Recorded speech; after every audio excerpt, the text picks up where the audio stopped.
Hello everyone, welcome back to our channel guys. இன்னைக்கு நம்ம carrot halwa எப்படி செய்யறதுன்னு பார்க்க போறோம். வீடியோக்குள்ள போறதுக்கு முன்னாடி நம்ம சேனலை சப்ஸ்கிரைப் பண்ணாதவங்க சப்ஸ்கிரைப் பண்ணிக்கங்க. கூடவே இந்த பெல் ஐகானை கிளிக் பண்ணிக்கோங்க. கேரட் அல்வா பார்த்தீங்கன்னா ரொம்பவே குறைவான பொருட்கள் தான் தேவை. வீட்டில் இருக்க பொருட்கள் வச்சே செஞ்சிடலாம். சட்டுன்னு யாராவது கெஸ்ட் வந்தாங்கன்னா சீக்கிரமாக செஞ்சு கொடுக்கக்கூடிய ஒரு அல்வாவில் இதுவும் ஒன்று. இன்றைக்கி பார்த்திங்கன்னா நான் ஒரு 6-7 கேரட்டை வந்து தோலை சீவி வச்சுருக்கேன். நீங்கள் பார்த்திங்க அப்படின்னா துருவும் போது நிறைய வரும் குவான்டிட்டி. ஸோ உங்களுக்கு எவ்வளோ தேவையோ அதுக்கு தகுந்த மாதிரி துருவி எடுத்துக்கோங்க. இந்த மாதிரி பெரிய பல் இருக்கிறதுல துருவாதீங்க, சின்ன பல் இருக்கிறதுல துருவிக்கோங்க. இப்போ பார்த்திங்கன்னா நான் ஒரு 4 கேரட் கிட்ட தாங்க பண்ண போகிறேன். ஏன்னா துருவினதுக்கப்புறம் ரொம்ப நிறையா வந்தது, அவ்வளோ தேவைப்படாதுன்னு நான் கம்மி பண்ணிட்டேன். ஸோ உங்களுக்கும் எவ்வளோ தேவையோ அதுக்கு தகுந்த மாதிரி நீங்கள் செஞ்சுக்கோங்க. இப்போ எல்லாத்தையும் துருவி எடுத்தாச்சு. நான் வந்து சொன்ன மாதிரி 4 கேரட் துருவி எடுத்திருக்கேங்க. இதுவே வந்து நிறைய வரும். இப்போ வந்து ஒரு பேனில் கொஞ்சமாக நெய் விட்டுக்கோங்க.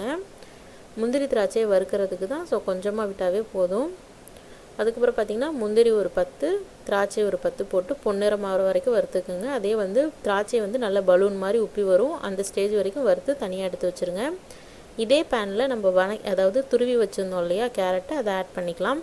இதிலே இந்த நெய்யிலே வணக்கலாம். கேரட் அல்வாவை பொறுத்த வரைக்கும் நிறைய நெய் விட தேவையில்லை. நெய் நம்ம கம்மியாக சேர்த்தாலுமே கேரட் அல்வாவோட டேஸ்ட் ரொம்பவே நல்லாயிருக்கும். இப்போ நல்லா வணக்கி விட்டு பச்சை வாசம் போய் இந்த மாதிரி கலர் சேஞ்ச் ஆகிற வரைக்கும் வணக்கி விட்டுக்கலாம்.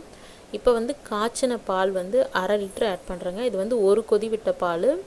அதுக்கப்புறம் பார்த்திங்கன்னா எப்போவுமே பாலோட கணக்கு வந்து, அதாவது வந்து எவ்வளோ கேரட் சேர்த்துறோமோ அதோட பால் அளவு எப்படின்னா அந்த கேரட் வந்து மூழ்கிற அளவுக்கு நமக்கு பால் ஆட் பண்ணணும், அதுதான் கணக்கு. எக்ஸாக்டாக 4 கேரட்டுக்கு 1/2 லிட்டர் அப்படி கிடையாது. இப்போ பார்த்திங்கன்னா நல்லா ஒரு 15 நிமிஷத்துக்கிட்ட நான் வந்து மூடி வச்சுருந்தேங்க. இந்த மாதிரி பாருங்கள், பால் நல்லா சுண்டி சூப்பராக வந்துருச்சு. 15 நிமிஷம் ஏன் ஆச்சுன்னா, ஹை ஃப்ளேமில் வச்சிங்கன்னா டக்குன்னு பால் சுண்டிருமே தவிர கேரட் வந்து நல்லா வேகாதுங்க. நம்ம பொரியல் செய்கிறோம் அப்படின்னா அது வந்து அதுக்கு தகுந்த மாதிரி வேக வைக்கணும்.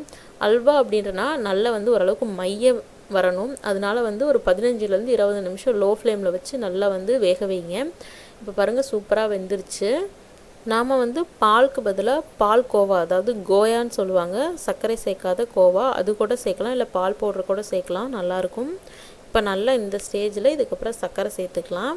சர்க்கரை பார்த்திங்கன்னா ஆல்ரெடி ஸ்வீட்னஸ் இருக்கனால நான் வந்து கம்மியாக சேர்த்துறேன், ஒரு 1/4 கப் கிட்ட சேர்த்துறேன். நீங்கள் வந்து இன்னும் கொஞ்சம் வேணும் அப்படின்னா நீங்கள் இன்னும் கொஞ்சம் சேர்த்துக்குங்க. பட் கேரட் அல்வாவுக்கு நிறைய சர்க்கரை தேவையில்லை, ஏன்னா ஆல்ரெடி கேரட் இனிப்பாக தான் இருக்கும். இப்போ பாருங்கள் சர்க்கரை நல்லா உருக ஆரம்பிச்சிருச்சு.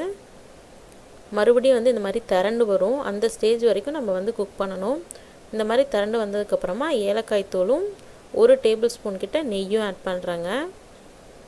நல்லா ஆட் பண்ணிவிட்டு நல்லா மிக்ஸ் பண்ணி விடுங்க.